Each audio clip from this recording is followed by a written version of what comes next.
in honesty, had doubts as to whether we would be able to make a full gun or not. It's a very difficult thing to do. This is the only field that I need to kill somebody. Pull the trigger, the damn thing has to fire. So reliability everywhere, right? Kill a man because you made a faulty gun is not acceptable. Dinesh and Vivek are the driving forces behind SSS Defense, a cutting-edge defense manufacturer based in India, specializing in small arms and ammunition. The company is focused on creating world-class products like precision sniper rifles and advanced assault weapons. Hello and welcome to a very, very special episode of the Startup Operator Podcast. As you may have noticed in the intro visuals, we didn't shoot this episode in the studio. We took the crew out to meet the good folks at SSS Defense, and we literally had a blast. I spoke to a couple of the co-founders, Vivek and Dinesh, about how the company came into being, what does it take to operate in the defense sector, how does the procurement process work, what the government can do to kind of help them, what they could do better, building in India out of here. SSS is one of the only indigenous 100% made in India companies, and plenty of other things. As you can imagine, this was a wide-varying conversation, a lot of diverse insights in here that you might find interesting. Most of all, I think this is a super inspiring episode for all of us to build in India. Before I leave you, don't forget to subscribe to this channel for more such amazing content. And of course, a huge shout out to the good folks at SSS Defense for being so patient with us and for the kindness.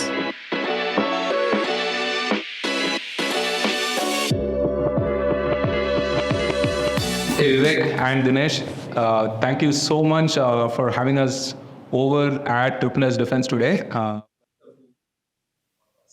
Thank you. I hope you'll have a good time as well. Yeah, we're already having a good time. I mean, this is one of the more interesting workspaces that I've been to for sure. The aesthetics of the workspace are quite different as well. You wouldn't find this anywhere else. Yeah. I mean, I was just saying that there are more guns here than laptops. So very unusual, very, very unusual. This is not an IT company, right? So we have to have hardware there. Yeah. But I mean, it's amazing. I also sense that there's a bit of a shift in terms of manufacturing becoming a little more sexier right now, right? And not just undue focus on IT, software, exports, and so on and so forth. So I'm very happy to talk to folks like yourself who are like cutting metal, as they say, right? So awesome. So a bunch of things I want to understand, right? I mean, the business, the product R&D side of things, and working with the government and so on and so forth. But I guess a good place to start would be the founding journey, right? So how do you guys get started? I think you were founded in 2017, right? Since then, you've grown from strength to strength. So if you could just take us through how this came together and a few milestones along the way. So I think it's quite a story. But I should kind of put this fact out into the open. We're not one of those typical startup stories, in the sense that we owe our origin to a company which has been around for a very, very long time. So the SSS and the SSS Defense comes from a company called Stump Shule and Somappa, which is India's largest manufacturer of springs. And that's a company which was created way back in the 1950s and 1960s. The story of SSS Defense came together in the year 2017, when myself, Dinesh, and Satish Machani, who's the third generation promoter of Stump Shule and Somappa, possibly sat up on a very casual note and thought about the idea of having diversification, and defense came up in the course of the conversations. And what we did right at that point in time was we really went into action mode. We did not sit around, make business plan, ruminate over numbers and so on and so forth. Sometimes business actually happens because you feel good about something instinctively. Dinesh and myself have known each other for a very long time. We've been fighting partners for as long as I can remember, right? If the two of us don't fight on an average day, then that day is bad for us, right? So that's also the other thing. You mean like physically fight? No, never do that. Never. Yeah. It's always never get back at the messenger. It's always a message, right? So we can fight and then we can get back, right? Pick him back and drop him back home as well. So. Okay. Nice. So this was almost like an incubation of sorts, right, within the larger manufacturing facility as such. But why small arms? There's perhaps even within defense that you could look at plenty of things, but what is the opportunity in small So you got to understand that Stamshulisoma, the Tripolis parent company, had built a legacy in metallurgy, in springs, in fabrication and manufacturing. And the heart of every gun is a spring. So that's where the journey can start it. So since they were already good at making springs and, that built a legacy over a period of 65 years at that point, we used and we leveraged what they already had to complete weapon systems. And they were already set, manufacturing springs for magazines with the Arabian companies. They were making links and springs for the Indian ordnance factories. So we thought, let's, continue the process and dovetail it into a more sophisticated program. So we're making components, now we make products. That's the story. But you should understand this, right? Moving away from a component manufacturer to being a whole product manufacturer, that was a real challenge for us. It's a simple thing. Wheels make a car, right? So springs like that. But then you want to build a car over the wheels. The wheel company cannot become a car manufacturer. He's going to run through a whole cycle of things before he gets there. So that was our journey. It took a long time, a lot of effort before it turned out to be a product. And that's also the reason why we housed the defense vertical completely on its own. So it had to be a standalone outfit. It had to have its own culture, which has got to be a product management and a product development kind of a culture, right? And that also was a conscious decision of ours at that point in time, which has paid off. Something that I would like to kind of emphasize upon is this, right? Early on in our phase of growth, myself and Dinesh, we went through a certain period of time when we, in honesty, had doubts as to whether we would be able to make a full gun or not. That's the fact, right? Let me lay this very bluntly. There were enough people at that point in time from the forces, as also from the other competitor OEM landscape, who must have come across and told us, we've got a history of 100 years making guns. What do you guys have as a history? Fine, springs is okay. All that is fine, but have you made guns before? It's a very difficult thing to do. Matter of fact, very difficult thing to do, right? But what we did at that point in time was consciously get into doing our own R&D and trying to make our own systems from ground up. And one of the reasons, and actually one of the things which made it very simple for us, was the fact that, getting into a joint venture or a technology transfer at that point in time brought us face to face with what is called international trade and arms regulations. That is one of the simplest ways in which international OEMs who want to give you a technology transfer would basically prevent you from getting the key parts of a weapon. And Dinesh can talk about his own experiences. And I think we should talk about, the experiences that we've had. Wouldn't that have been simpler? just to pick up do a JV with an international arms manufacturer, and do a contract manufacturing kind of a thing. I think perhaps Adani and Punjloyd and the likes of them are already doing. So you guys are when you say indigenous, you're 100% indigenous. Yeah. It's not difficult to sign a JV, but the point is, it's one of the tools that every country uses. Russians have their own, Americans have their own, Germans have their own laws to regulate arms trade worldwide.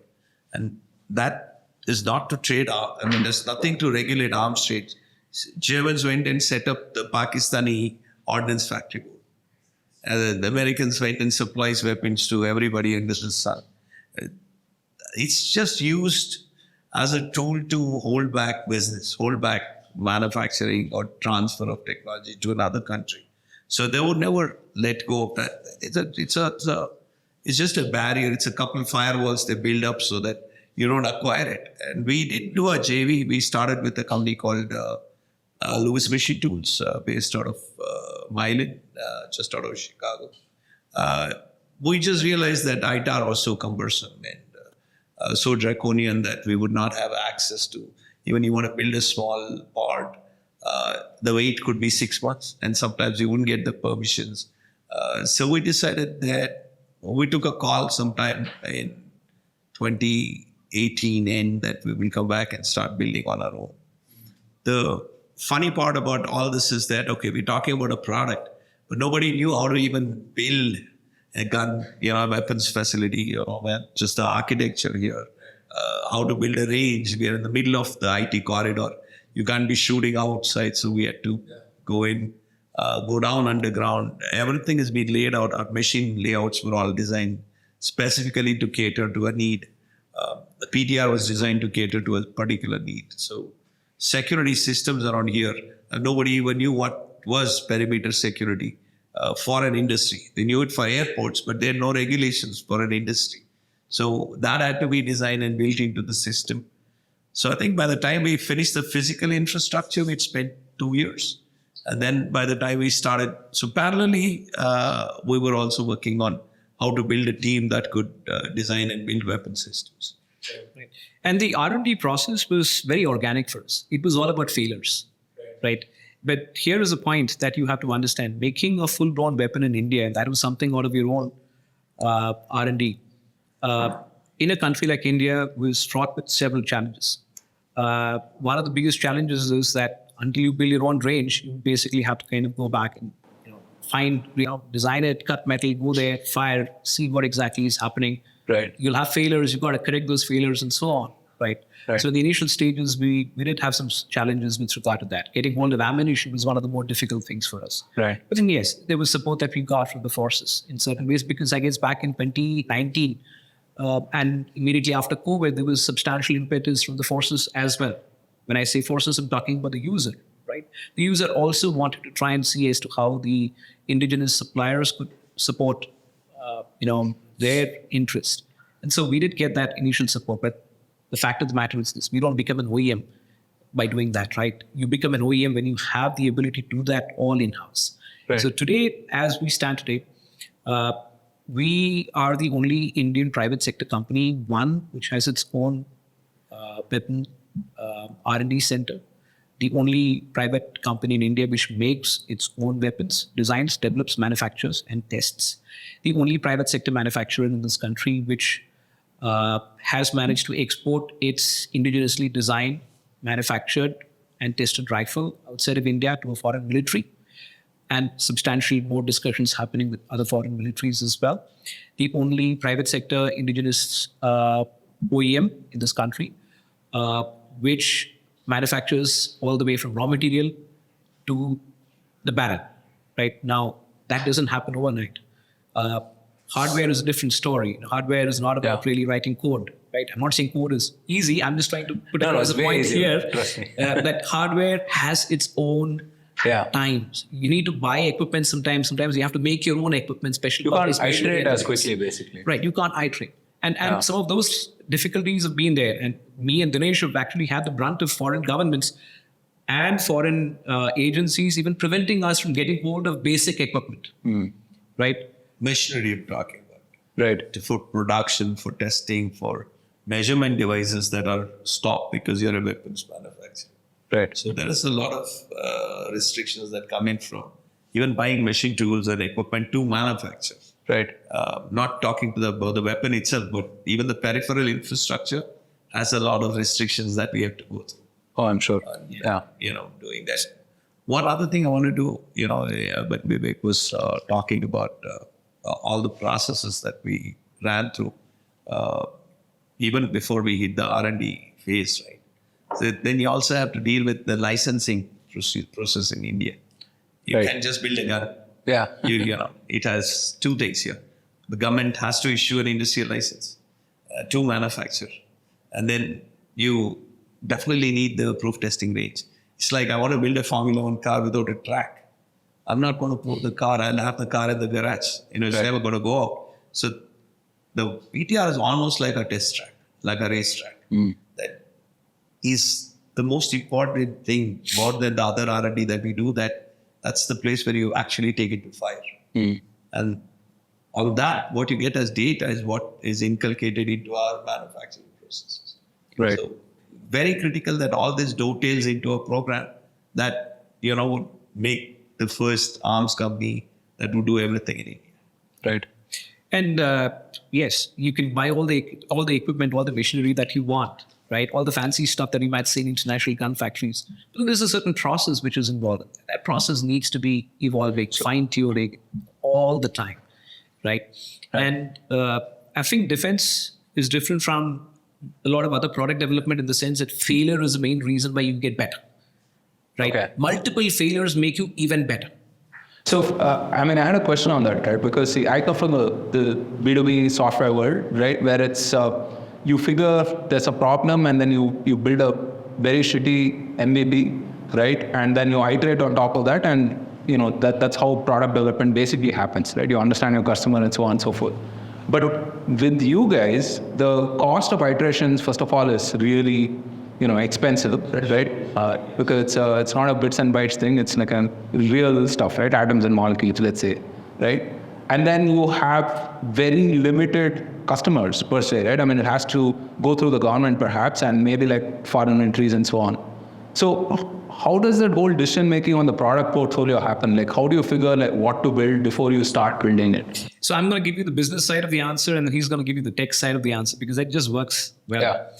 So from a business perspective, I think certain products that we've built so far have been products where we knew that there was no market in India, but yet we built it, right? And there have been certain products that we built. Where does that conviction come from? I think that conviction comes from, the knowledge that we have, and the knowledge that we had at that point in time as to how good or how bad the competitors were, right?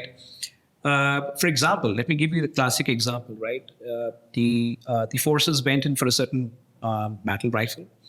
We knew that battle rifle very, very well. It's not a rifle which anybody else might find very difficult to make, right? Yes, it's a very good rifle. Let's face it, it's a good rifle, but it's been there for donkey's years, right?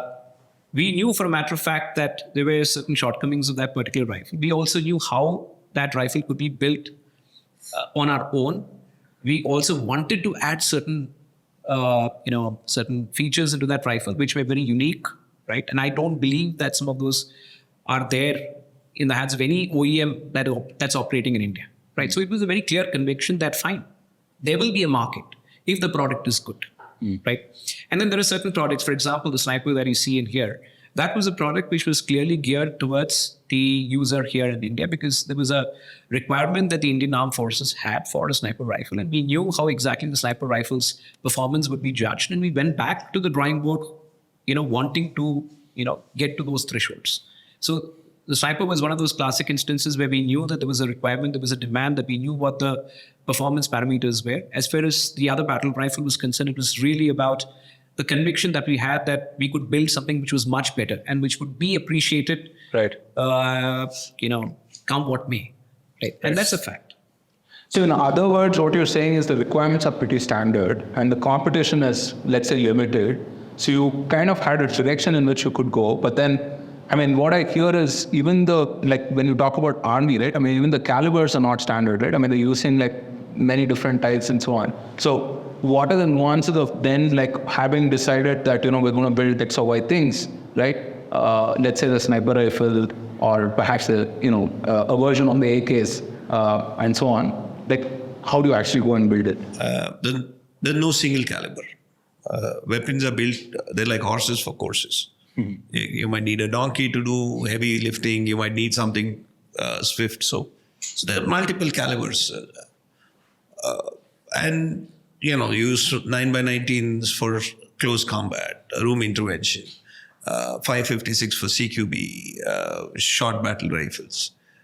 Then longer barrel ones for, using into DMR operations. 7.62-39, the Russian standards for another requirement, more stopping power close quarter. Then you have the 7.62-51, that can be a battle rifle.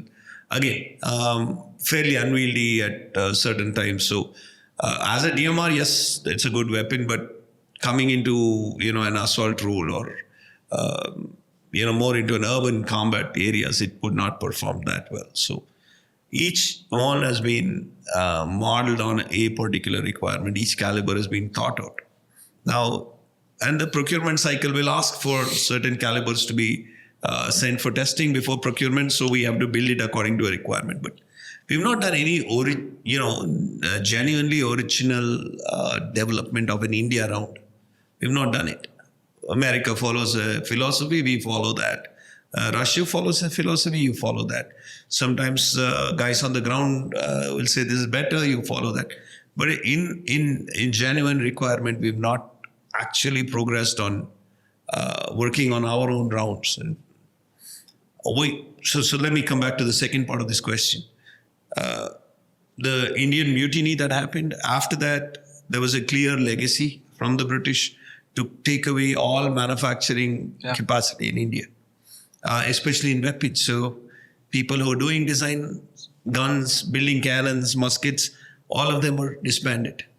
All the factories that were making muskets and cannons and casting and foundries were all taken out. You don't even have documents on how they casted those big guns those days. What was the metallurgy? What kind of compositions? Nothing. They just made sure that, and then they brought the gun control laws into India, which kind of took away the right to own arms from everybody. I mean, other than some small sects, but everybody else is out.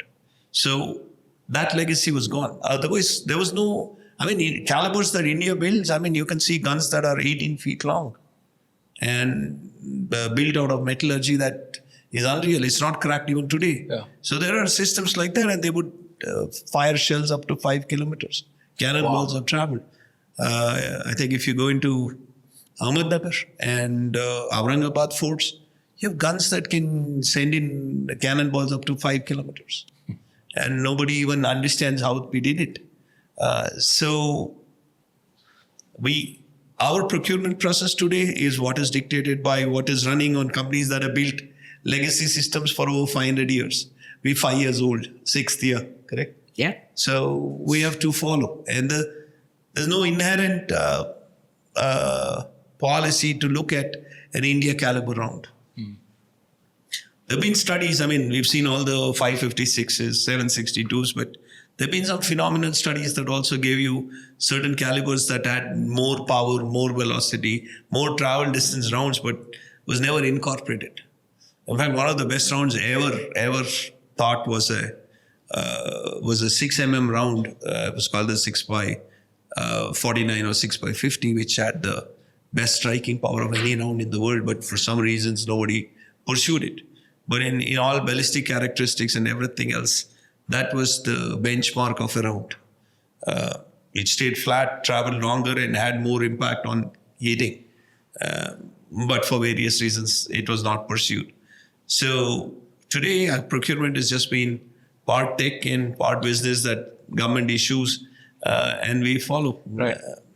But at some point in time, what we'd like to do, the reason why we are indigenous, the reason why we've got both small arms and ammunition under the same umbrella, is also for this reason that at some point in time, I don't know when, but at some point in time, we could be the ones doing what, let's say, some of the best companies outside of India, in the US, in Russia, in the Balkans have been doing for the last 4 decades, which is, be the first port of call for the armed forces, as and when those guys require innovation. Right? Because even in the arms space, people kind of look at the arms space and then say, fine, this is like a very,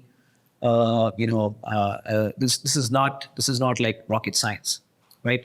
The thing about weapons is this: it's not about getting one weapon right; it's about getting weapon right after right after right. Right? So production becomes very important in here. Process becomes very important in here, right? It's not like you're sending something off and then that's going to land up in some place, and never going to come back. This is something where after the first round is fired, you got to have the second round and the third round, semi-automatic, automatic, and so on and so forth. So it's a weapon that needs to be precise. It needs to be reliable. It needs to be rugged, right? So building a weapon, even some of the most advanced countries have not managed to do. So I think our objective is to be as innovative as possible when it comes to the area of small arms and ammunition, all the way from small caliber to medium caliber in due course of time.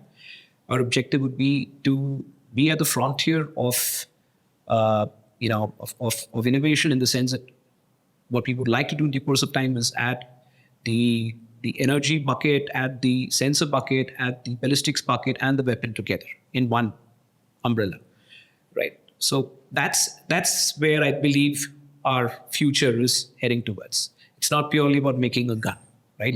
So if you see in the course of the last 3 years, whilst many people would be very happy to just, make one gun and then just be, fine with it. In fact, you have companies in the US which have made nothing but pistols. We've not stopped at making a sniper rifle. We went from a sniper rifle of one caliber to the other caliber, which was a beast of a caliber, the .33 Lapua Magnum, one that you see there. I guess about 6 countries have it globally, right? And then we went from there on to a close quarter battle carbine. We went from a CQB to an assault rifle, from an assault rifle to a full-blown battle rifle. On the Russian is also the NATO calibers.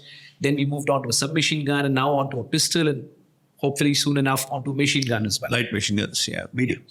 So the idea is not to be constrained, right? We've been constrained for too long. And that's one of the points I go back to. It would be easier for us to just assemble, but it would also be easier for me to just take instructions, right? Do I want to be the person taking instructions? Did the software industry in India, or for that matter, any industry which is done well in India, do well because it took instructions? You mentioned procurement a few different times, right? And I guess that's a whole other discussion, we can have. But, when it comes to procurement, defense especially, right? Is mired in this entire mystery, right? In terms of how these arms are procured and who does this and so on and so forth. And from a layperson's perspective, right? This is ripe for, inefficiencies, corruption, so on and so forth, right? In fact, I think the first proper scam that happened in independent India was the Jeep scam, right? Way back when, right? So when you think about procurement, you think about all of these different lobbies, right? Your Babus, in Delhi and so on and so forth, some mystery rooms where people get together and decide, let's import X or Y things and done, right? Although, I feel like in recent time, they've tried to make it a lot more transparent, etc., right? How do we break up that whole lobbying system of procurement and make it as transparent as, the way perhaps an MNC procures theirs for its office? Understand this. We're not talking about shampoos and diapers here, right? We're talking about equipment which is at times highly controlled equipment, which is not supposed to be falling into everybody's hands. So the government's role in procurement and government's role in regulation is always going to be there. And this is uniform across the world, number one.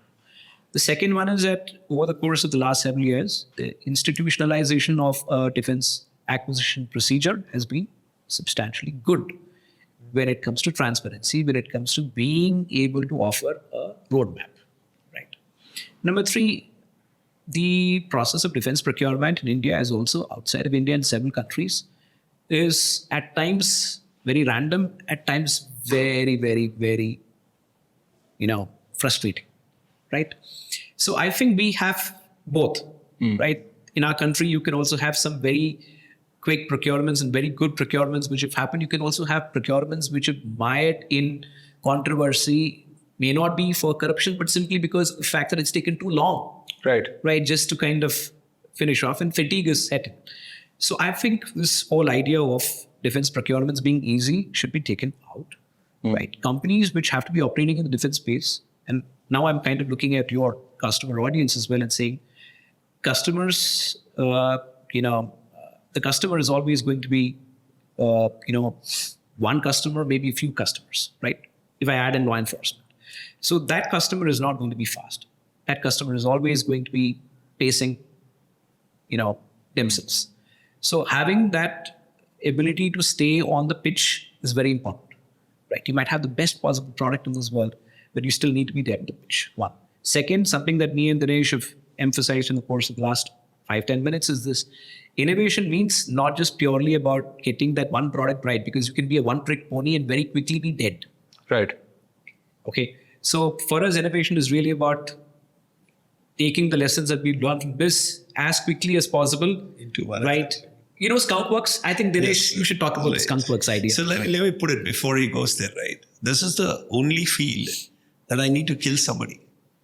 You understand this? Right. Like, it's not like somebody getting a toothbrush, clean your teeth, have a shampoo. No. Pull the trigger, the damn thing has to fire. So reliability everywhere, right? You build a car, it doesn't work, you park it somewhere, you get out. The closest I've seen coming to what we do when you pull the trigger, it's a life experience. Nobody realized when kids here, they've all grown up thinking it just happens. But he didn't touch a gun the first time he saw it. He wouldn't touch it. He was petrified. He stood away from it. He thought like, what I catch a snake? No, we didn't touch it because it's a life experience. You pull the trigger, right? There's a sequence of things that happen that you don't understand. Mm-hmm. And then you hear a bang, all in a microsecond. But, these are a few things that you've never grown up doing. You've sat in a vehicle, you know how it runs. This is something nobody does. I'm going to interrupt you. He's a Corgi. So, these guys get to fire more often than people like us. He was not scared of the gun. I was scared of the gun. Right. So it's something that people need to understand that if it doesn't fire, that's the end of you. So, and you're putting this into somebody else's arms. There's a soldier at the front line, and you're the ones your technology is backing that it will work every time and time after again. So it's very different commitments that are needed here. You make candies, half of them go wrong, it's fine. Nobody's going to come back to question, but you kill a man because you made a faulty gun is not acceptable. Yeah. So from the perspective of what a weapon does, to how it's designed, to how it's engineered, how it's manufactured, is an entirely different mindset. It's nowhere near what any other product does. The closest I can come to this comparison is an aeroplane. When you build something, even a small thing like I put a radio antenna, I can give you real-time experiences on it. We fitted in the first TACAN on a bird called the P-38 Talon, slightly offset over the air intake because that was the only space it had. Took off. And then that little antenna, about 120, 130 mm by 50 mm antenna, that was just a radio beacon antenna, created a flutter because of the vortices there. And the guy went into a tailspin. Wow. Without knowing how to control it. So luckily, he managed to get control, landed the bird, but things like that can happen. Small corrections, small things that go into design. So you're walking into the unknown at times. You do all the design in your head, you put it on a computer, you do analysis, but till the connections happen, the spring releases the firing pin and that strikes the primer ignites, anvil collapses and powder ignites, right? You never know what's happening. All of that in some surreal space. So it's a different industry. It's a different mindset here on what happens. I also think we should talk about the way that we organize things so that we are able to kind of not, get constrained by our own sort of lethargy. So we kind of had something very similar to what Lockheed Martin had way back when they were trying to develop the stealth program. They had what is called the Skunkworks kind of a program. So we had our own very Skunkworks kind of a team. Guys were very nimble, guys who could kind of come in, go out, guys who kind of bring in certain kind of expertise, right? Guys who could do very good execution, right? And not be constrained at any point in time by their prior experience. So we didn't have gun manufacturing expertise at all. We didn't have any gun designer in our midst. We just had good mechanical engineers, metallurgical engineers, guys who were problem-solving guys, right? We've had persons who were 65, 70 years of age, retired folks, very good tool makers, come in there, solve problems and walk away, right? So that is what also helped us because we were not constrained by the organization culture, right? We were not constrained by what we thought. So you're able to apply a lot of first principles thinking on like building in the space. No, we didn't build a rigid organization. You needed design to be worked. You had a design team working on it. You needed let's say mechanical design team working on it. You need problem solving there. That team was working. You need analysis on how to control pressure, what kind of heat was coming, what kind of strengthening. Then you had analysis teams working. So we did not make it a very heavy kind of industry. We kept it agile. It's like having a 1 million strong army, but when you look at the special forces, they're barely a few thousand guys. Right. But they get used to applications. So it's like a team of different special forces working on, Marine guys working on Marine, Air Force guys on the airfield, land guys. So like that, agile teams worked on multiple components, and then they managed to build what it took. So, and all the programs from different teams dovetailed into a weapon system. Right. Yeah. So, when you think about the US, right, obviously, there's this term, the military industrial complex, and the state there is, very deeply embedded with the, the Lockheeds or the Boeings and so on and so forth, right? And, product life cycles with, in defense per se, it can't be so agile that, someone comes and says that, hey, I need these 70,000 rifles, and then you'll be like, okay, all right, we'll see you in 6 months type, right? So the government has to kind of keep you in the loop, or the army has to keep you in the loop in terms of like where we're headed, what could be the need, maybe like 4 years from now, 5 years from now, and so on and so forth. Do you think like we're at that space right now where the government kind of keeps you guys in the loop in terms of what? They do keep us in the loop. It's regarding the What's coming programs. up? They do tell us about the programs that they want to do. Okay. But then where I've always differed, and I differ even more at this point in time, and I'll tell you the reason why we would differ at this point in time. We differ at this point in time because we've seen how a lot of the rest of the world actually does modernization, right? They don't look at modernization as one big bang procurement, right? For example, the next generation squad weapons program of the United States Army, and we work very closely with some people who've been part of that. We're not allowed to get into that, but we get a third person's view of that. Now, the way that those guys organized the program was not about buying 500,000 guns. They knew that was a unicorn, an impossible thing to do in one go. But what they did was they said, okay, fine, this is the Marines, this is the Special Forces. These are the guys who will kind of actually end up trialing your weapons. This is the caliber that you guys have to work on.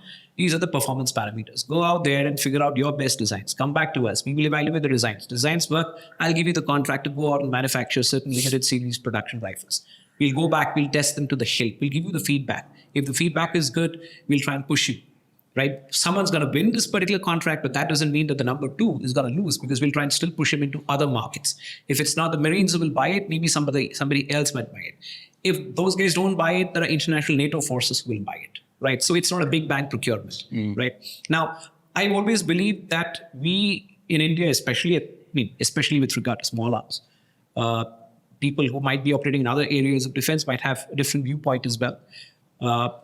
Small arms, in my view, has generally been something where the force is trying to do big bang, right? Now, I'm not stating that's bad. To this day, I would not state that whatever they're trying to do is bad. I'm just trying to put forward this opinion here that big bang and the nimble approach, right, can go side by side.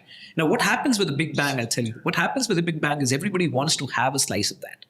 Which is why you would see all and sundry, guys sitting in Israel, Russia, etc., trying to sign up on joint ventures, technology transfers, and so on and so forth on paper. Are they really going to be giving you the why? This is my question. They would never give you the why. And what happens when you have to, ramp up production, let's say in times of war, right? Are you going to have the why in your hands? No, because you'll still be dependent upon the original OEM for certain parts, right? Next question. Is it good to have your why? Yes, it's super important to have your why, because you don't necessarily have to be at the mercy of one single purchaser.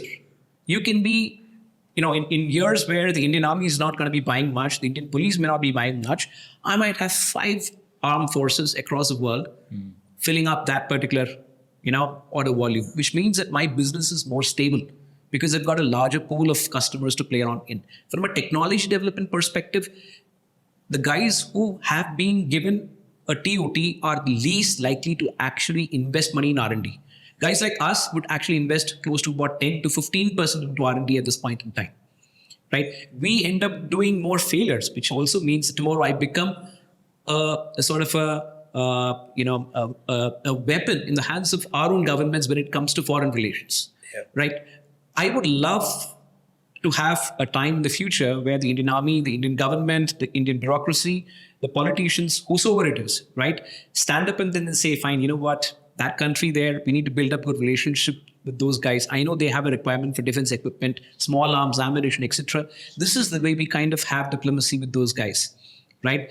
It's not like we say, fine, we are good friends, because the world has changed substantially. The idea of friendship, right, per se, without actually having a vested interest in there, possibly died a long, long time back. That's right. Geopolitics is different today. So a simple thing is, you can have a JV. The partner will send you some drawings. You manufacture according to the drawings.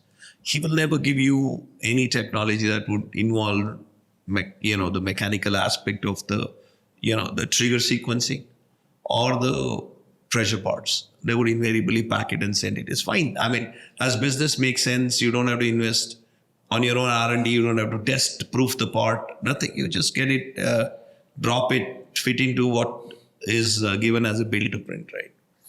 That works fine when we are not at war. Works fine when we are at peace.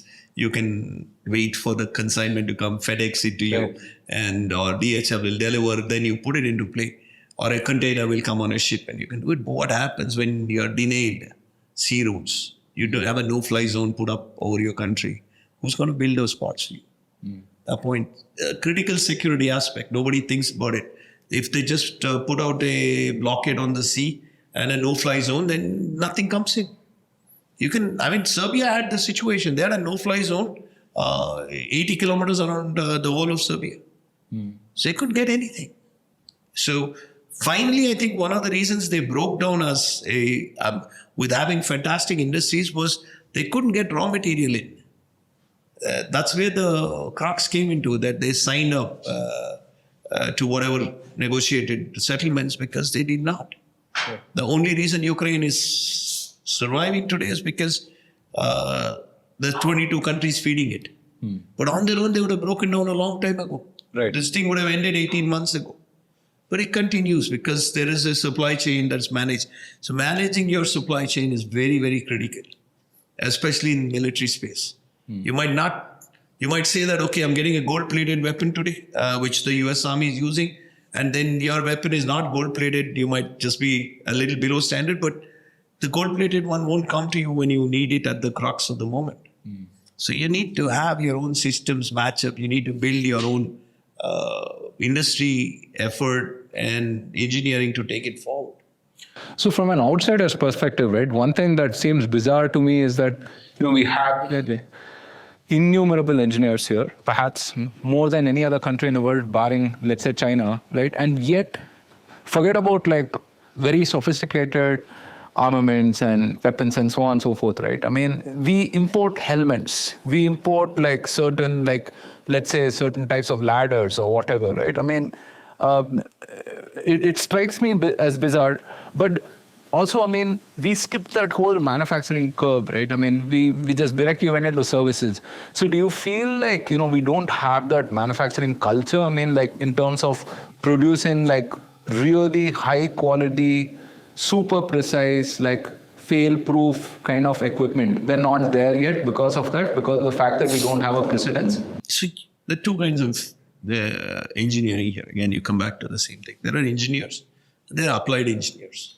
So guys who really apply. You can be an engineer who can just get to a job and go home. That's a different story. Heck, I'm an engineer. Yeah. And not just a company, even in the private industry. I mean, what is a guy sitting in a call center and telling you that, plug that cable in? It's not an applied engineer. It's just an engineer. It qualifies him to be an electrical guy who will tell you that's 220, not 110, stick it in. At the end of the day, that's all it happens. But see, you talked about helmets. Now, coming back to the helmets, right? We manufacture helmets today. But Kevlar, where does it come from? We don't make Kevlar in India. Kevlar has to come in from Dow. It's proprietary Dow. So if Dow stops the supply of Kevlar, you don't have helmets. And you have not worked an alternative to it. Right? You'd never develop an industry because Kevlar is available now. In times we can import it, we do it. What do? We take it, we do a layup on tapes and filament, and then we put it into a mold, bake it, and call it an India-made helmet. And that's what we're doing. But the basic fiber of what is coming into it is not ours. The basic XLPE, again, we'll have to call Honeywell and ask them to give it to us because nobody else will give you the plastic for it. So each one of these things, right? On the surface, you can say, yes, made in India, XYZ, but do you really make it? Or tomorrow, if you're ultimately, it's how you work in denied space. So when you build something, right, you should be able to procure your stuff in India and build it from our stock, which might not be the most, perfect thing. Might hit a 80% markup, but you still have an 80% markup.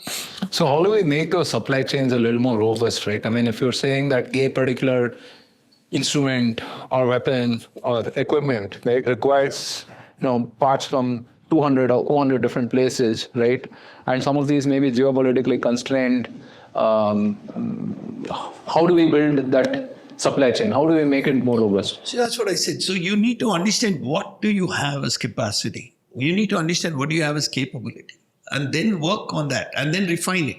For example, you look at it. Earlier maybe we did not have uranium in the Indian nuclear program. So we signed all kinds of A to Z deals with everybody on nuclear non-proliferation, with the US government on nuclear fuels, things like that. But then there was always a program running parallelly working on thorium.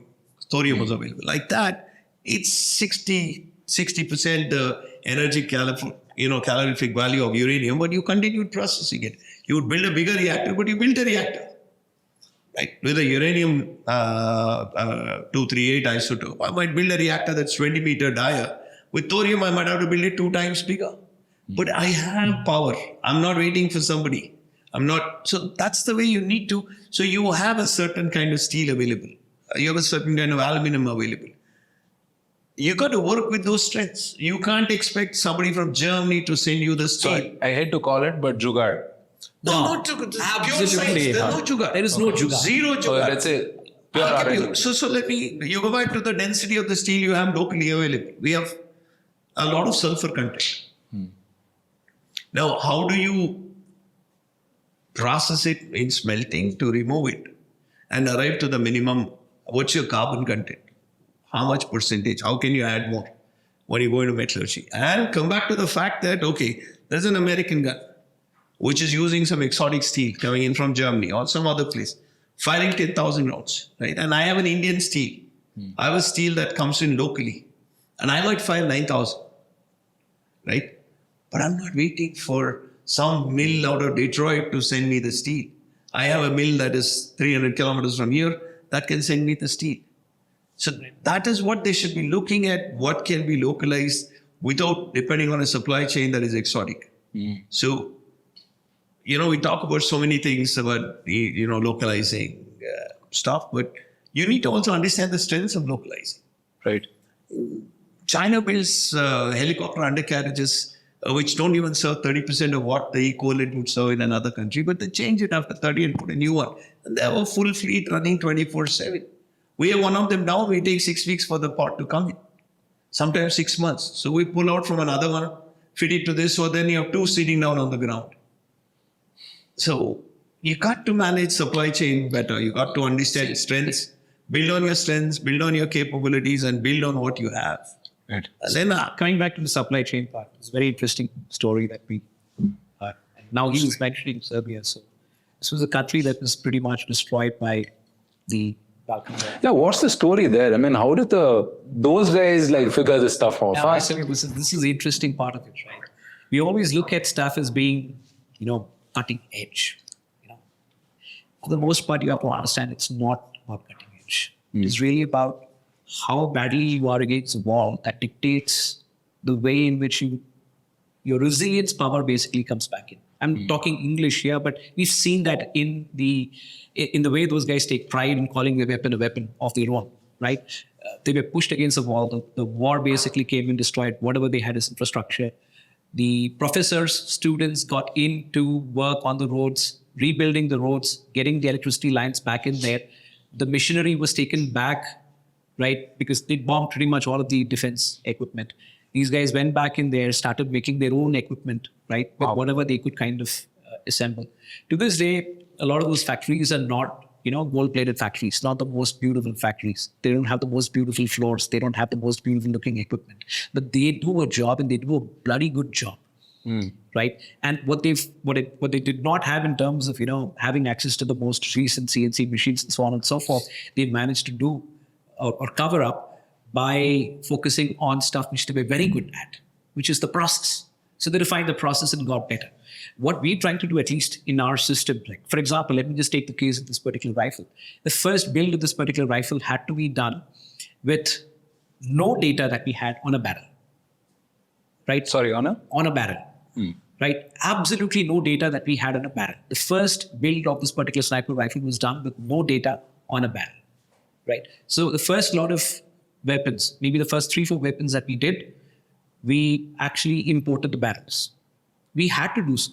Now, would the government of India or the Indian Armed Force at that point in time come back and then say, no, tumhare paas barrel nahi hai, right? I've had people say that, but at that point in time, my heart just basically cried and said, listen, hardware development Takes time.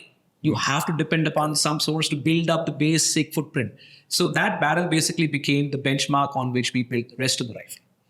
Now that we built the rest of the rifle, we know that this is the only element that we need to control, right? And the other element that we had to control was the ammunition, right? So now we set up our own ammunition plant. It's much easier for us to kind of control even the ammunition. Now we have a barrel cell, which means to say we can manufacture even the barrel. We're moving 5 steps ahead in the last 1 year, in the sense that today we are experimenting with multiple variations of raw material on the barrel, multiple designs of the barrel, right?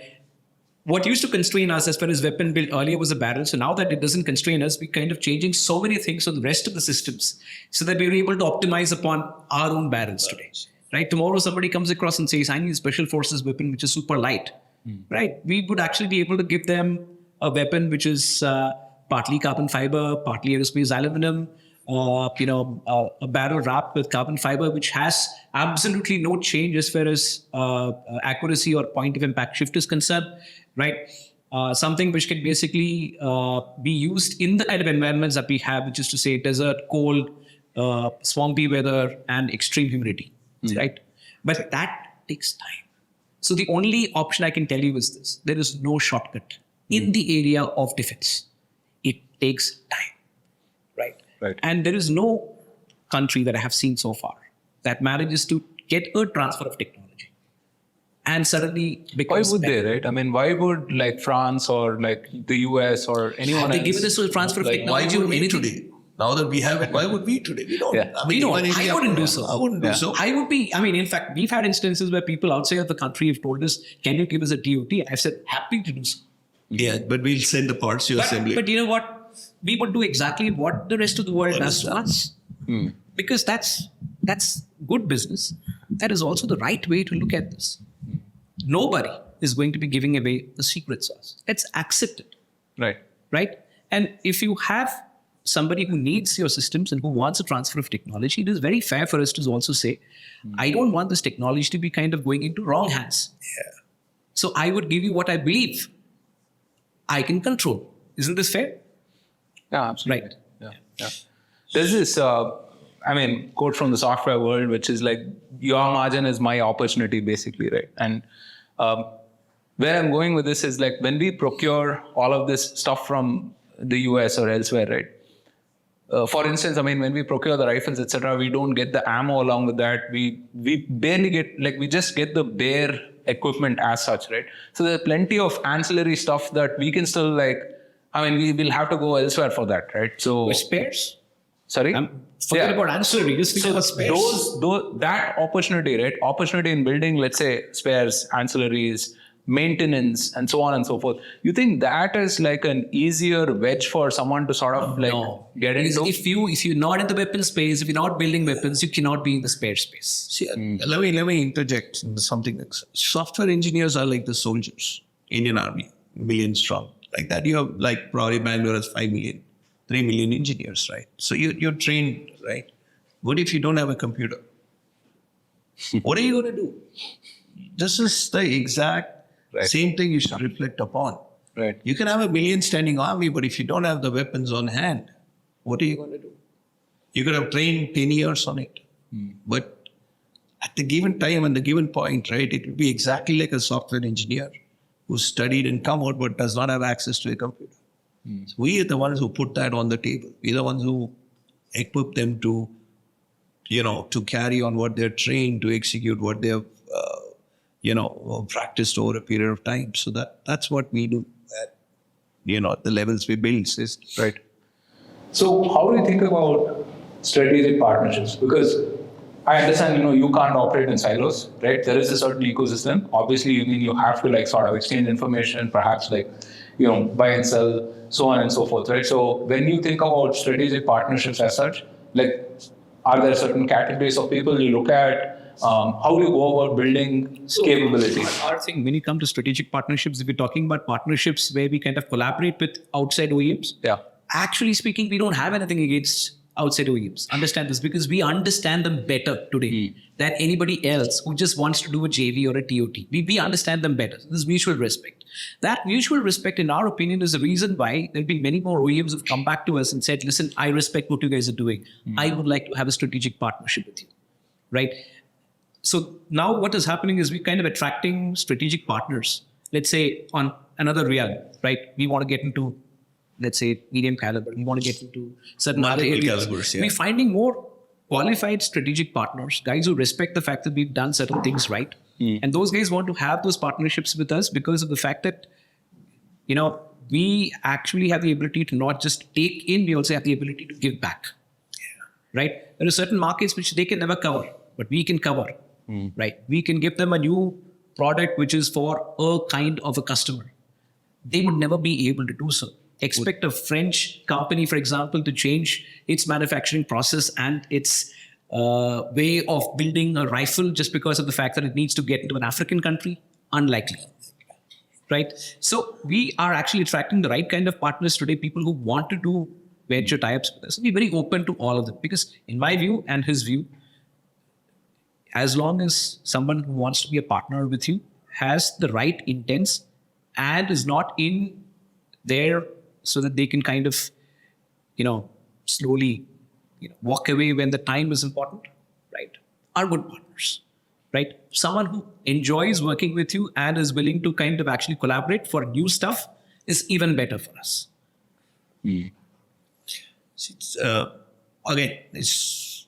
you could have a partner who wants to develop a new caliber. Earlier we wouldn't know anything. Today, foundations are so strong that if somebody comes and says, okay, I want a particular caliber for a particular requirement, we could do it, develop it for him. He could get faster turnarounds. Our foundation is so good that tomorrow if somebody in the Indian Army wakes up and says, we need a specific bullet to do, this size, we could build a weapon. I don't have to depend on any other country for any technology. We don't have to depend on any other country to prove a caliber. We can do both the bullets. We can do the ammunition the size they want. We can do the weapons the size they want.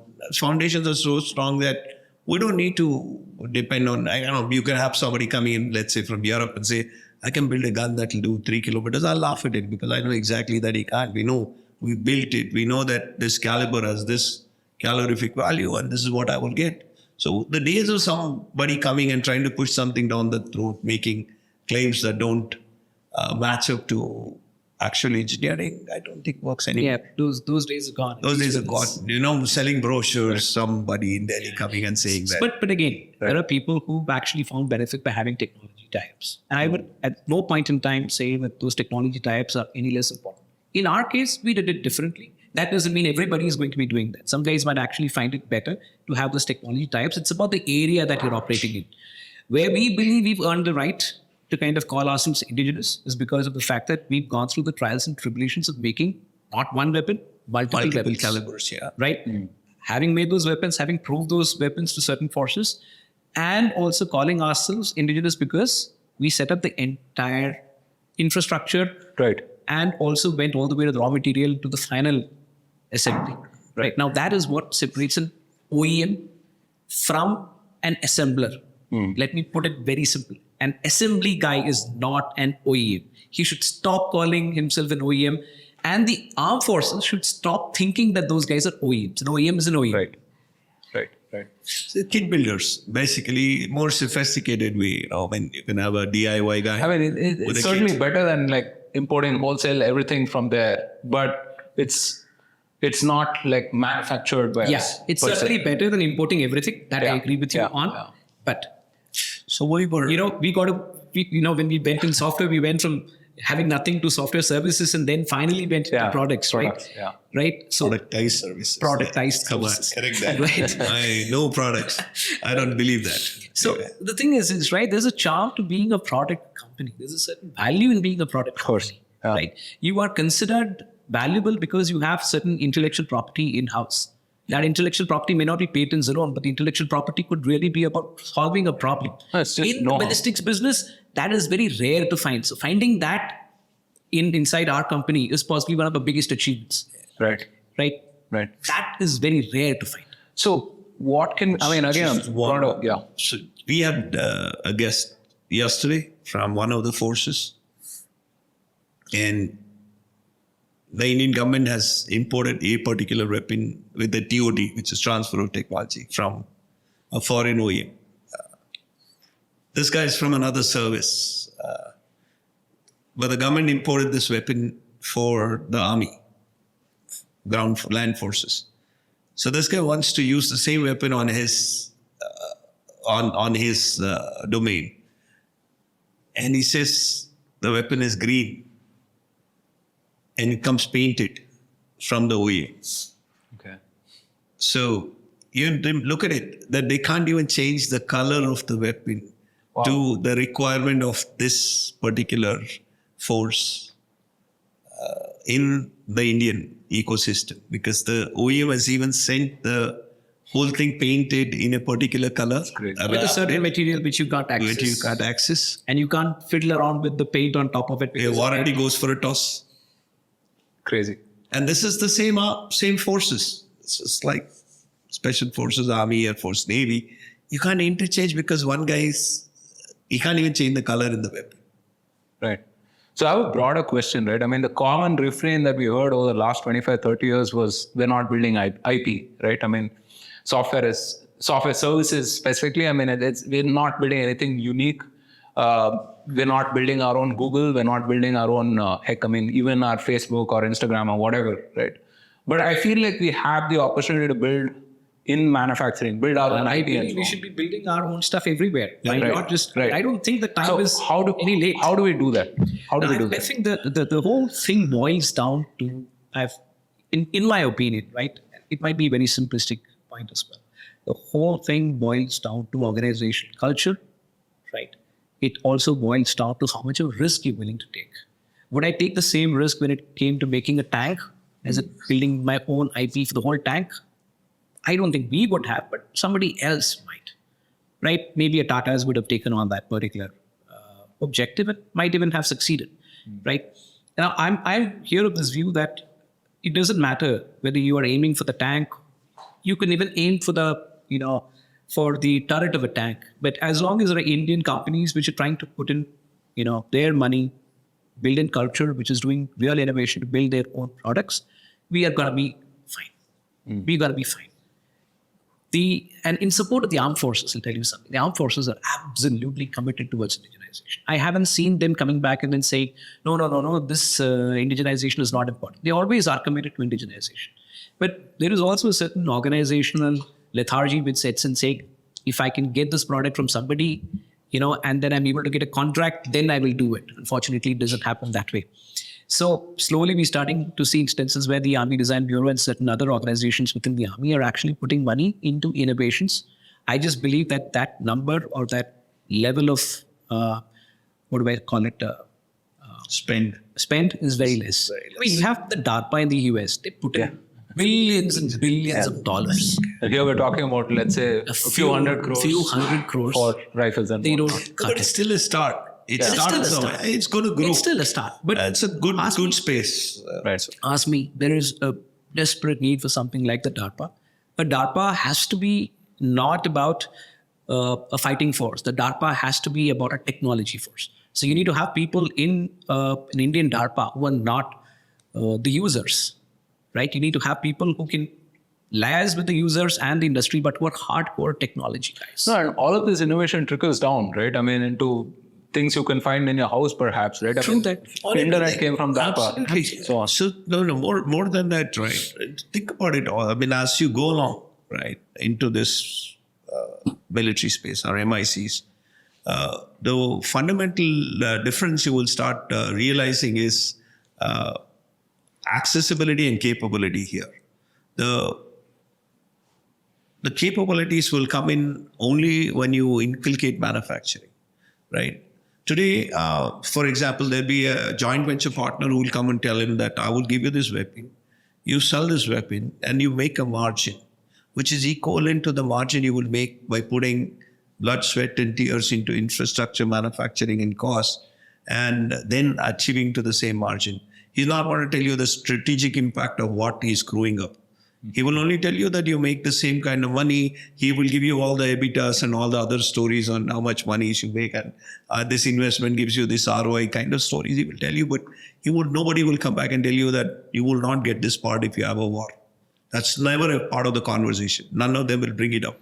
So when it becomes a trade and revenue system, guys would be happy to buy, sell, make the margin.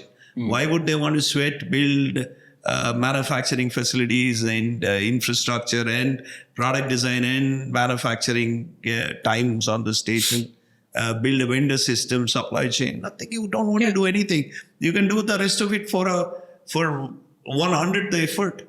Yeah. You need a license to import, and then you find a way to import, and a few people who will facilitate it. And then you have the weapon in town. But what are you going to do if you have... See, nobody goes to that point. Happy world, you're not under any threat, you're fine. Kargil people flew to Israel every day. They bought in shells from Israel because we did not have it. But luckily, you did not have a no-fly zone that day. But you go against near-peer or peer-to-peer battles, you're in trouble. China puts out a no-fly zone, you're in trouble. So you got to look at adversaries that you're going to face. I mean, someday. And one of the reasons I still, I don't know whether it's a fair war, unfair war, who is the aggressor. But as a country, when I look at the way Russia is held back, I don't want to get into the politics of war, but the industrial base, the military industrial complex has lasted 3 years against the world, and they still hold on. Yeah. No, they're hardy people, right? They can survive on bread and water. It's not just the people, Yeah. right? No. They can't give them sticks and stones, right? Yeah, You still of have to give course. them capacity. All of the They've thrown industrial out capacity. the kitchen sink Yeah, you Yeah. gotta right understand at the that. Russians, and the Russians have come back every time. Yeah, for sure. Yeah. Iraq fired 200 missiles 3 days ago. Iran fired 200 missiles 3 days. My basic understanding is easily $2-3 million a missile. I'm looking at the distance. For every 500 kilometers you want to make a missile travel, it's $1 million. I'm talking just in fuels and the steel that goes into it. So you fire anything between, you spend that day between $200 million to $500 million you used. You should have that gumption. You should have those missiles Missiles ready to as do well. it. Right. So you got to know that MIC should be able to turn out that kind of, and they did 1 day of battle. Russians have fought 3 years of battle. Yeah. Crazy. So you can imagine what is their spend. Yeah. See, okay, I'm sure the economy has to hold and support them, but when you look at the realistic military terms, right, to cater to that many manpower firing millions of bullets in thousands of battle tank shells and thousands of artillery shells every day is a cost. Yeah. War is all about attrition. It's not about who's a winner. No, it's all about attrition and who lost the attrition. Right. So that's where it comes to. So if you don't have, like I said, the margins can all be there in nice peacetime. You can sit in Delhi, say, okay, I'll give you this markup, this percentage of discount. I'm L1, L2. All that will go out of the window if you have a war. So it's all fine in peacetime, but this is weapons and they're built for war. They're not built for some gaming toy, So you got to think about real-time scenarios. Simulate it. Simulate a battle. Go into one zone, theater, simulate 100,000 soldiers. Keep a supply chain for 1 week or extend it to 1 month and see what happens to the supply chain. Right. And that's when you really start understanding the reality of what will eat you. Do you think there's like a desperate need for revamp of the DRDO, the ordnance factories and so on? Like The ordnance factories, politically right is also right today. There is no incentive as far as the ordnance factories are concerned to keep the strategically not So do you think important like ordnance a factories. 2.0 of those are possible, or do you think that we have to sort of rethink this entire thing? The ordnance factories, as far as our personal view is concerned, there are certain ordnance factories which don't deserve to be there. There are certain ordnance factories which are very important, ought to be continued, and have done good jobs. So it's again not one approach that you need to have. As far as DRDO is concerned, I certainly believe that the DRDO has potential, still needs to be a critical pillar of defense innovation is concerned. Because take over the private sector, who's ever worked on the smallest of all the projects, something which might have no value, right? But when it comes to war, it might be the most significant. It is only the DRDO in this country. So people can throw stones at them. But the fact of the matter is this, right? The DRDO is important. If I have to look at what would you change? I would certainly change the way in which they're able to work with the private sector. That and we've actually shown them something like how perhaps ISRO is working with the space tech. No, we've actually worked with the DRDO. I mean, one of our facilities here, which is for hard chrome plating, was a collaborative project with the DRDO. But the fact is, it did not go on for 5 years. It just got done in 1 year, and we managed to prove and complete the entire set of test protocols with them. So that also gives us the advantage that we are fast and nimble, and we are able to push certain buttons with the DRDO so as to get the projects closed out. Right? But if the same project was to be going on for 5 years, there would be nothing coming out of this one. So I think that the private sector involvement with the DRDO is critical. As far as it is going to be time bound, things will get better only. It's the way that NASA works with the private space manufacturers in the US, right? Right. NASA definitely is not going to be very fast. But then the private space manufacturers are able to lift them up a little bit. So DRDO is important for us. Private sector, as far as our mindsets are concerned, are absolutely going to be the most important part of the MIC in the future. Nobody but for the private sector is the ability to take risks today and take those risks blatantly. And I'm seeing plenty of my, friends in the defense space, all the way from the smallest to the largest ones. Guys are making small drones, all the way to the guys are making male UAVs. Definitely more enthusiastic about the defense space today than they were 5 years back. Let me put it this way. Another thing that you also have to understand is the forces are so large and our threats are larger. So just to cater to both of them, right? I mean, you need to have maybe, my guesstimate is 200 more companies like this. If you have to really call it an MIC, right? You can just look at Quad City Arsenal in the US, or you can look at Izmash in Russia. These are like complexes that can go to a war, and one area can sustain a theater of war. They built it like that. So the ordnance factories are there. The government has put in so much money into them. They've been given the infrastructure and all that, but there is a resistance for them to work with the private industry for whatever reasons. Now that it's corporatized, they might have other policy decisions, but it has to be cohesive. Everybody has to work in everybody's space. You're good in one thing, you dovetail and assist the other guys to get better, because this is not about competition. This is about national security. At the end of the day, you require a lot more people working in this space, a lot more people coming and stepping in to build the military industrial complex. It's not about a lot of people just talk about sloganeering. They say that make in India, XYZ, various things. No, it's not about just that. It is everybody working with national security in mind. If that is not the point that you should be looking, there's nothing else that would matter. I want to add to what he's saying and also state here, just because we talk and harp about national security doesn't mean that we are not profit-oriented. Yeah. Right? We're absolutely profit-oriented. Right? We absolutely are profit-oriented, but it is about, can we delay the gratification? Right? So instead of saying, I want to make my money tomorrow, so let me kind of have this short approach, right? Or the approach that we took, saying, let's put money into R&D today. It'll pay up 5 years from now, 7 years from now. Maybe we'll have a unique product that can go into the global markets. We're working on 2-3 products which will have relevance in the global markets for the next 20 years to come, right? But that's something that we believe in and we know about, right? Somebody else who's got a short-termish approach may not have that same philosophy. But export is restricted, right? As in, you have to go through the Ministry of Defense. I have to go through the Ministry of Defense, but that is a good part, right? If I have to go through the Ministry of Defense, I know it's going to happen in the right way and it's going to lead to the right hands. It's not going to go into the hands of some people I don't like. Can you explain some of the nuances there? As in, do you have to get empaneled with them and then what happens? You have to be, number one, an Indian manufacturer.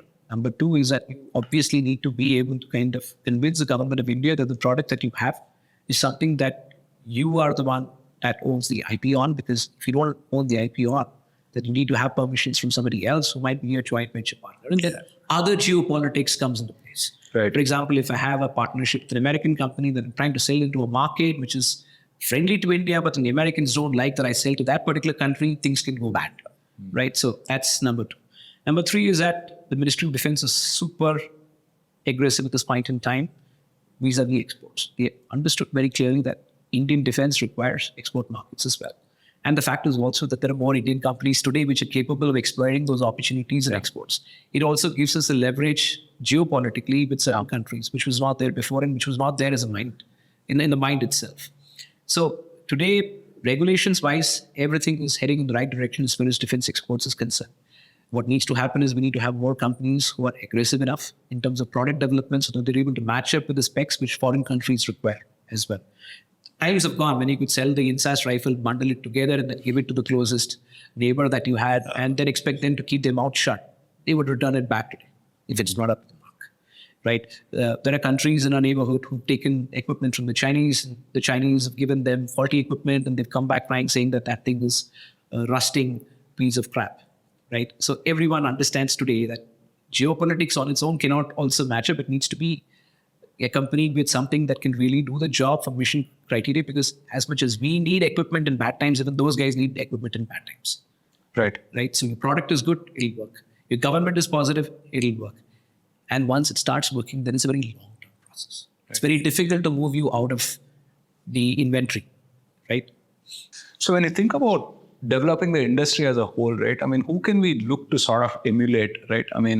Have the Chinese caught up to a degree of quality where they're really amazing and they can compete with any of the US folks? Or I'll take 1 minute to answer that, and then he's going to be able to give you better answers.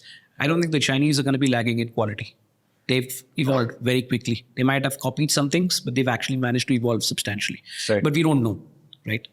What we hear is basically information that comes from third-party sources.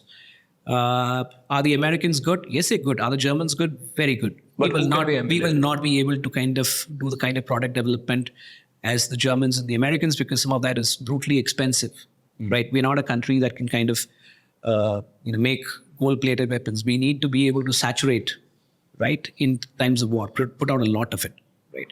So some of that stuff may never be, it might be good as an exhibition stuff, but then never is going to be useful in times of war. Third is being able to manage high levels of quality within timelines is the most important for us. So I think there is no one country to emulate. We have to get the best out of pick and choose these guys, right? And we know instead of emulating a country, start trying to emulate OEMs is better for us. See, China's caught up a long time ago, especially in the field of ammunition. They always believe that, quantity has a quality of its own, right? Instead of me carrying 60 rounds of really good bullets, I'll carry 600 rounds. And, when the guy's empty after I've offered 60, I still have rounds left. So that's where they were coming from. So they built up plants. They have plants everywhere in the world. They've set up plants in Africa. They're setting up plants in the Caucasus, in the Central Asian countries. So they've, and a lot of their planning has been what the Soviet Union did earlier, like when they set up industry in all the countries they thought were friendly, so that they could also use the same systems when they got there for any time of usage. French in Africa always flew their equipment. China has a plant in Ethiopia, has a plant in Djibouti, just to supply into Africa. So amazing. So they built up, if I have to deploy if India has to deploy into the UN forces in Africa, right? They ferry everything continuously. There's a supply chain happening every day that's managing their ammunition load logistics load, everything else. So China has built enough and more, and they've just decided that now that they built so much surplus, they start exporting. So that is the kind of MICs that need to be built, and we're not there.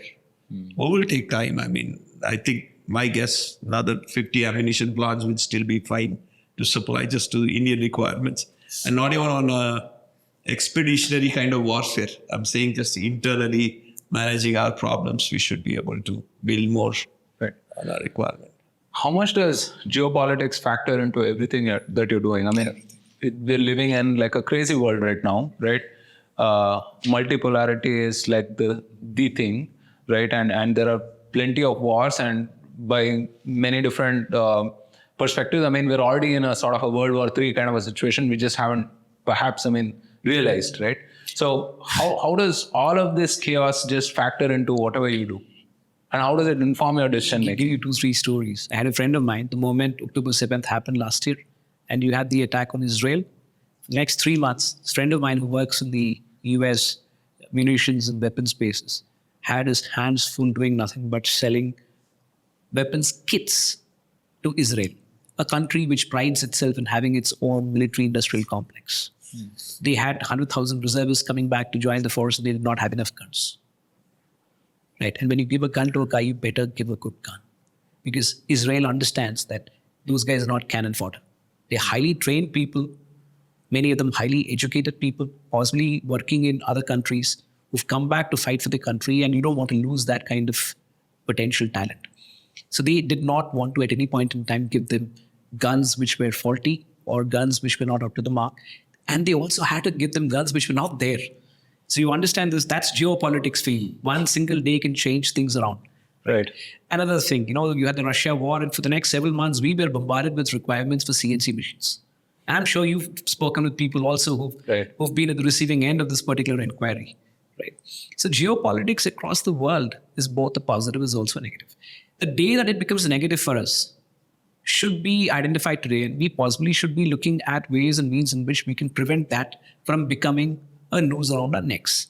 Which is why, as a strategy today, we are firmly in favor of using geopolitical currents to try and make sure that we're able to get into as many markets as possible. Because those markets will get us opportunities to probe weapons. Those markets will get us opportunities to kind of get our weapons better.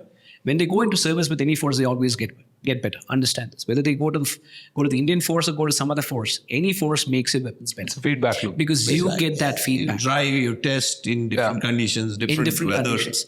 And I'm not even stating here that, this is out of the ordinary. In fact, the Americans have been doing that for last 50 years. Last 50 years. Minimum, what stops us from doing the same thing? It's about confidence. Yes, I'm not giving you propaganda here. I'm actually stating a fact that is purely coming from the cockiness and the confidence that comes from being able to make real weapons, from having taken risks and got results the hard way. Right? So for us, geopolitics is good. Whether the geopolitical train of events will cause a wreck tomorrow or not, we don't. Right? It can come to our doorstep as well, because World War II, World War I did not start off and then become a full-fledged world war. It started off in small pockets and then finally became a world war. We possibly are looking at, or maybe sleepwalking, like I said, into another World War III. Right. It's better to be ready at this point in time than to kind of think that geopolitics will, ease itself out. I don't see it going away. Right. So you could imagine it's like a COVID moment. You were not prepared. You were running into skelter. You did not have people making simple things like masks in India, PPE kits, test kits. So you got to be prepared. You've learned it. You've seen what happened 5 years ago. So you got to be ready for it. Or 4 years ago, whenever it happened. So these are moments that happen. Suddenly, you have a phase shift in the world order. Some which are predictable, some which are not, some which are known, which are not. Ours is known, but you're not prepared. Right. That was unknown. It came in as something that you couldn't see, hear. But this is, you see, you hear, you feel it. And you sense it's happening around. So you better start being prepared for it.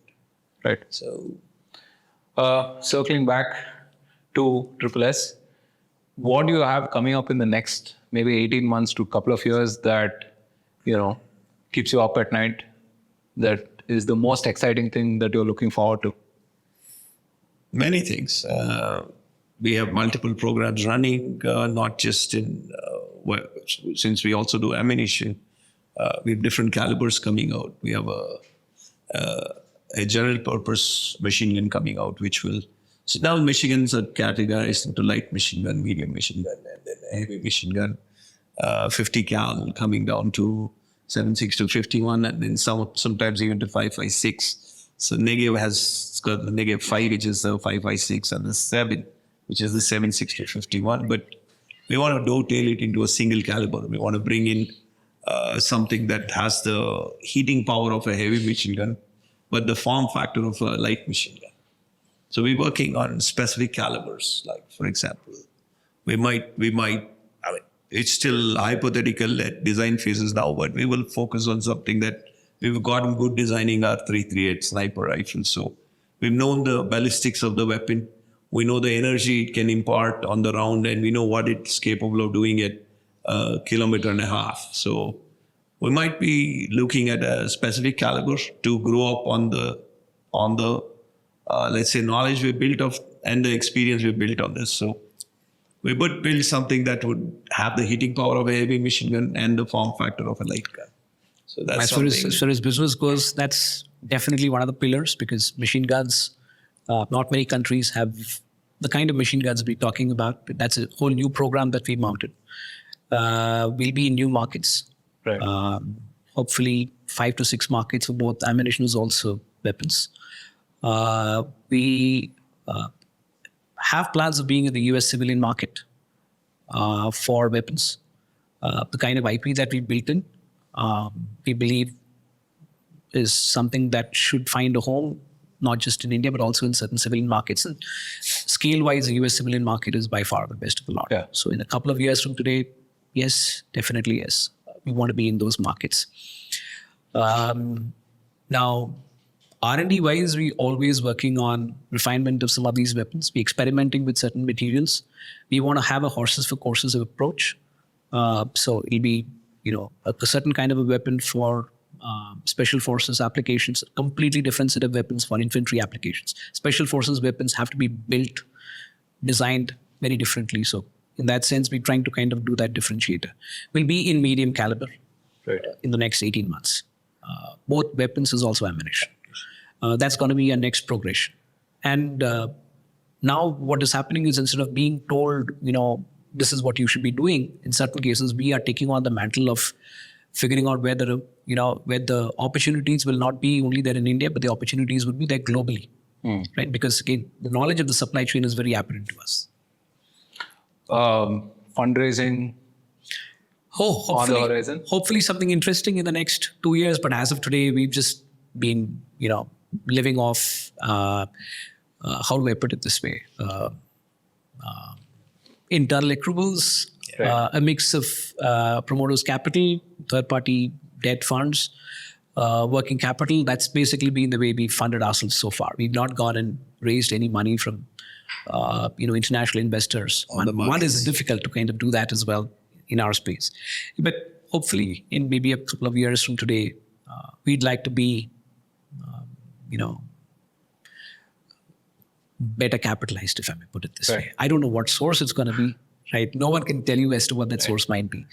Yeah, but better capitalized. IPO sometime, perhaps. Maybe, but I can't really say. Does that offer like unique advantages for you? I mean, like in the sector that you operate, being a public company, or is that like a hindrance? Again, going public is something that requires a lot of time. It takes several months of preparation to file your DRHP in the first place itself. Second is the kind of disclosures that you need to do, right? We have to have a cost-benefit analysis internally. Does it make sense to have those disclosures, right? Some of those disclosures may not even be possible from our perspective, right? Third is, to what extent do I need that capital, right? Is it, for example, going to be capital that I need to, for instance, set up a whole new plant, which I might, not be able to do without having very large sources of capital, right? If I need to set up a propellant plant, for example, Is that something that I need at this point in time, or can I do without it? Even that is going to be a function of how soon I go into the public markets. But for now, we have no such plans. We're just sitting around and then seeing as to what might be the right time. Fundraising is definitely an important element of us to be able to run business, because the larger the projects become, the more that the fundraising becomes critical. Right. And they are getting critical, more and more critical as time goes on. So that is a key strategic decision that we're sitting around and then mulling over, spending more time on today than we were maybe about a year back. But no decisions have been taken as far as public markets are concerned. It's already taken us a lot of infra from what we put in. I mean, as you're seeing the weapons facility, but the arms facilities, the ammunition facilities, a 200-acre campus. With magazines to store propellant, powders, assembly lines, testing areas. So that's a 200-acre facility. Wow. You need that kind of space because the magazine silos that are put there require a 200-meter radius of no interference, no buildings, no people, no nothing in that area. So we have to isolate it. Highly complex raw materials there. And also safety. You don't want it to affect any of the neighboring villages. So we did find a spot good enough to keep us isolated from a lot of population. Also 2 hill ranges that keeps us pretty much covered. So there's a lot of good, the manufacturing space that we acquired. For now, it's good enough to keep us going for the next maybe 2-3 years. Gives us time to plan our next moves. Amazing. Last few questions. I've taken a lot of your weekend time, but from everything you've learned about this sector and from your own journey, right? If you were to sort of give advice to folks who are listening and perhaps, like a smart engineer who's thinking of like doing something in the space, or, a founder, a wannabe founder, etc., right? Who're thinking about building something in the space, if you could give maybe 1 or 2, 3 pieces of advice. I think the first piece of advice is be patient, right?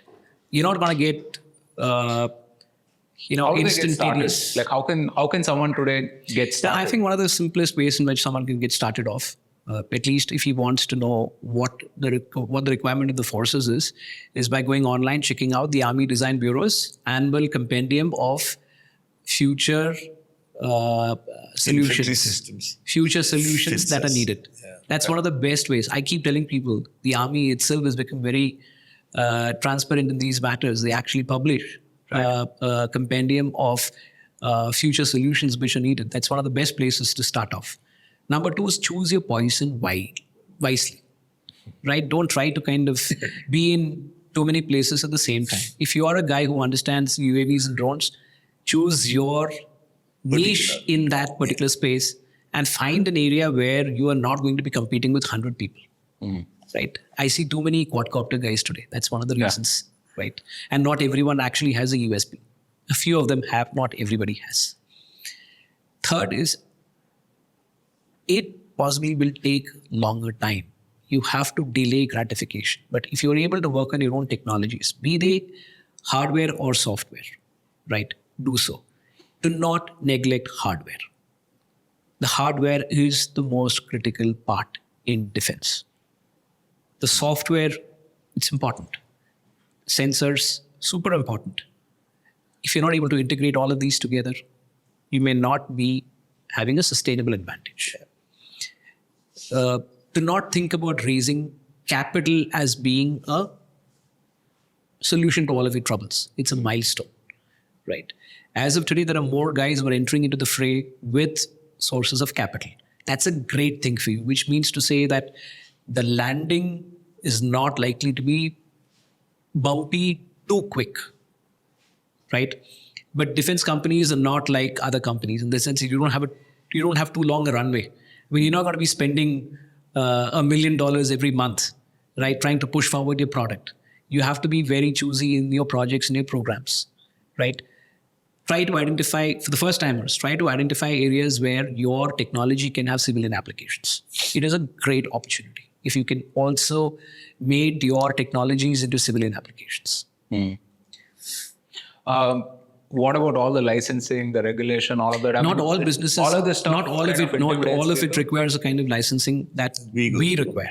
Right. Not all of it. For example, somebody who wants to work in UAVs can actually just go there, start his project from the labs, and plenty of guys actually start their projects from labs of ISC and IIT Madras. Are there specific grants or like incubation programs? Yes. So on There is a program which the Indian Army and certain other parts of the Indian Armed Forces put out. These are called IDEX programs. You can go online again, check out the website of the Army Design Bureau. It's available there. The Indian Air Force has put out a very successful program called the Meher Baba competition. All of those companies which have won that particular competition are doing exceedingly well today, right? Because it gives them that legitimacy, it gives them credibility after having won that program. And the Air Force is very, very particular about technology. So is the Navy, right? All of the changes which you're seeing as far as the defense ecosystem is concerned is positive. The Army is putting in phenomenal efforts into indigenization, all the way up to the chief, right? Chief, vice chief, deputy chief, everybody is involved in that. I can only see positives. I might occasionally have disagreements, but those disagreements are not the reason why I would say, you're not doing your job. I believe they're doing a great job. It's just the fact that we might have differences of opinion. And those differences of opinion are fair because, private sector is not as sensitive to authority as the armed forces are, right? We disagree. We tend to be open about certain things, but then at no point in time do we actually state here that, we need to buy foreign stuff. That is one thing that people never state very openly. Buy foreign stuff when it is absolutely necessary, but if you can avoid it, Right. buy indigenous stuff. Put the indigenous stuff through the paces, through the trials, right? Handhold those guys if need be, because finally when it comes to war, those are the only guys who will actually give you solutions. Right. Anything from the product and engineering side of things? Like what is a good start? So like you said, right, gestation for a company takes time. So the time to be in the space is, say if you're building let's say a white goods company, you could have your turnover starting at, 18-month window and then you're only building after that.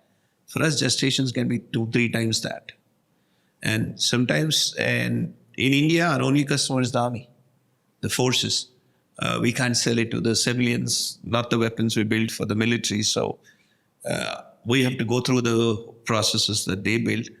So one of the best things would be that, that they're encouraging on so many fronts that they use 2 weapons that they bought because there's nobody building them here to incorporate a few of the systems that the private guys build into their operations and then start getting familiarized with it, not just on test ranges, but in actual usages. Not a standalone, but, you bring in a mix of systems. So some which are familiar, some which you've imported, some which you've used for 20 years, plus the new ones, new kids on the block. And that's how you don't send a freshly minted soldier into war. He's always led by a guy who's fought 3 wars, a team that's fought multiple operations. So that's how you induct a person into the system. The same way you should induct weapons into the system. There's weapons you've used for 20 years, 10 years, 5 years, and then there's this brand new system. So you dovetail it into this program, right? Just the way you dovetail men into the programs, you bring the materials into the programs. See, Right. Nobody flies a Rafale squadron up into, there is Sukhois flying out there. The guys are, providing overwatch cover for these guys.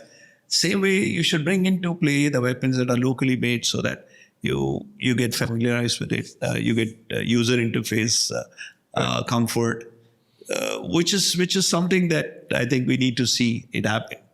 Otherwise we're mostly RFP to RFP paperwork testing. And manufacturing is going to be a critical element, right? Understand this. Defense is going to be the most manufacturing heavy sector. Right. Going forward. Yes. Going forward, Yeah. yes. It is. Yeah. And manufacturing, the expertise itself is like a super critical skill for any country, right? I mean, just simply going from a prototype to a production line takes a whole bunch of know-how that is really critical. Not just that. So today we made the 338, right? So there's no denial on this. So the regime internationally also looks at how far you come on the threshold. The moment you hit a threshold point, they will make sure that some of their equipment, which is never to be given to you, is released. So they also play business. It's not just about technology, manufacturing. It's a lot about how business functions. So 338s are made in India. Suddenly you have Germans willing to sell. You have the Americans willing to sell. Then ITAR goes out of the window. So that there is a whole bunch of other things that, gets watered down. There might be a time when they won't even talk to you about a 338. It's like, no. But then suddenly you see Indians manufacturing, then you have a whole bunch of companies across the world willing to give us the same quality standards. So that's when you realize how much you can break them down to. Oh, we're breaking them down. I have had international companies who are now looking at us, studying us, being aware of the kind of products that we put out. Amazing. Right? Doing their own research about us. And that was not the case 3-4 years back. Absolutely not. Right. Yeah. I remember one of the questions I asked, can you build a sling for a rifle? Not the rifle. Yeah. Can you just build a sling for us? And I said, sure. Well, that was how questions come at us. Our egos went for a toss, but we just bit our teeth and said, okay. Go back. Right? That was not a good time for us because our egos would get burnt, stomped into the ground pretty much every other day. But you know what? Like I said, patience. You got to take a lot of crap before you're able to stand up and then say, hey, listen, that's something that we built. Right. Perseverance, patience, both of them. You got to sustain it over a period of time. All right. Man, we've covered a lot of things. Just to sort of close the conversation on a lighter note, I mean, any books or podcasts that you would suggest? Oh, we go heavy on podcasts, but that's for the guys who are, big defense enthusiasts. And for us, podcasts would pretty much be all technical. The Hornady podcast, the Vortex Nation podcast. These are all very gun-oriented podcasts which happen in the US. But I do like certain, podcasts which are there in India. I like the ANI podcast, which is an interesting one. I think India Today has like a defense focus. Shivaru has a very good Shivaru. podcast. Yeah. Right. So Life Fist and Shivaru, they do release a podcast, which is very interesting. Right. And they do long form podcasts. Long form as well. So that's interesting as well. I'd prefer to kind of listening to a longer podcast than, 10 minutes short kind of stuff. Books is concerned, I'd say Freedom Forge. That's one of the books that everyone's got to read. It's about how the American industry managed to kind of put together the whole ecosystem to fight wars during possibly the most challenging of all the times, Second World War onwards. And, there's another book called Weapon Visits, which is about the Israeli military industrial complex. Again, a very interesting book. But yeah, it should not always be about weapons, right? It's got to be about other stuff as well. So I'm now thinking as to what are the other books that I might have read of late. I'm a big Frederick Forsyth guy, so Warren brought up on those kind of books, the spy thrillers and the really, edge of the seat kind of action stuff. I don't know what him. So ultimately, there's only one part, that's weapons, how you deploy, how you use, a lot more comes into play. So different people come with different variations and different thought processes on it. Some people compile it into a podcast, some into books. Right. I think if you ask me, I think there's something called By the Way of Deception. It's an Israeli one. Brilliant at it. Beautiful book. You should look at it sometime. Yeah. Amazing. All right. With that, we come to the end of the podcast. At many points, I was so inspired that, I figured maybe someday, I will do something of this sort, right? I mean, at least get into manufacturing, because at least the world I come from is quite different. Software, as I mentioned, right? I feel like there are many different ways you can make money, but the thing is that when I speak to you guys, the passion for product comes out, right? There's also this element of national pride, clearly. And, despite all of these many different obstacles, big and small, that are in your way, I mean, like, I'm very, very confident that, you will make it all the way through. Right? I hope so. Yeah. Thanks. I think we all hope so. As long as challenges keep coming at us, we're happy. The day that the challenges stop, it's no longer fun to have our guys sitting around and then say, Maza nahi aaya. We need more challenges. Yeah, right. The hardest challenges are reserved for the best of us, right? So, yeah. So, thank you again. Thanks so much. It's been such an inspiring conversation, I should say. And thanks for hosting us. Thank you.